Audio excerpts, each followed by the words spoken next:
Okay, my name is Bella Brown, I'm Sadie Schmidt. and for our QBA final, we did the social media addiction, and we found this data set super interesting because we know how college students and teenagers in high school can be very addicted to social media, and it's cool to finally see face to face like the data and numbers that all go into it, and on a daily basis what all goes into what is affected when you are addicted to social media. Like for example, it's like academic performance or sleep and yeah. So the first chart that we did is the line graph chart, and it basically compares the average sleep of hours per night in social media usage. So the more hours of social media time you have, the less amount of sleep you have.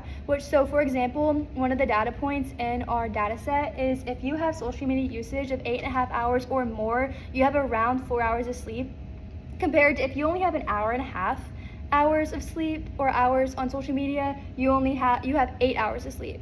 So there's a huge health difference there. So the more you're on social media, the less amount of sleep you get. And then for the next chart we did was bar graph, and this one compares the addiction of social media on a scale of 1 through 10. So there was a survey for students in high school and in college, and they ranked themselves on 1 through 10 of how addicted they are to social media, compared to their mental health score. So if a student put 9 of addicted to social media, they had a way significant lower mental health score. So all these kids who had 9 out of 10 of addiction on social media, then their health score was around a 4. And then compared to students who put a 9 as health, they had an addiction score of 2 for their social media. So they very heavily compare to each other, and it shows how social media can affect your mental health in many ways. And then for our last chart is a pie chart, and it's just very simple. We put all the ID students, and we compared it to if they thought that social media affected their academic scores in any way, and more than half said that social media affected their academic performance, no matter if they felt like they were addicted or if they got less sleep from it. More than half already said that it affected their academic performance, which already shows a lot.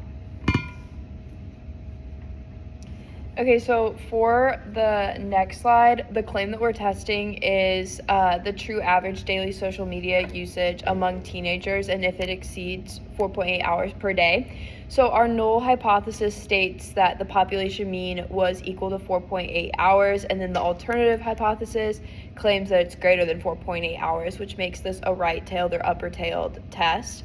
So we have a large sample size here of 705 teenagers with a sample mean of 4.92 hours, and when we ran it on StatCrunch, the test statistic came out to be 2.507, and our p-value was 0.0062, which, to interpret it, it means that if the true mean was really around 4.8 hours, the probability of getting a sample mean of 4.92 or higher is only 0.62%, which is really unlikely. So since this p-value is much smaller than our significance level of 0.05, we have to reject the null hypothesis.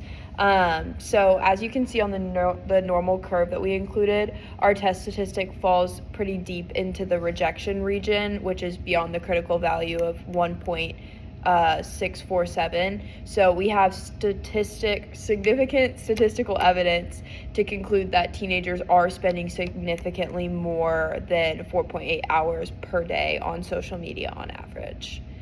And then for our next slide, we have constructed a 95% confidence interval for the true population mean.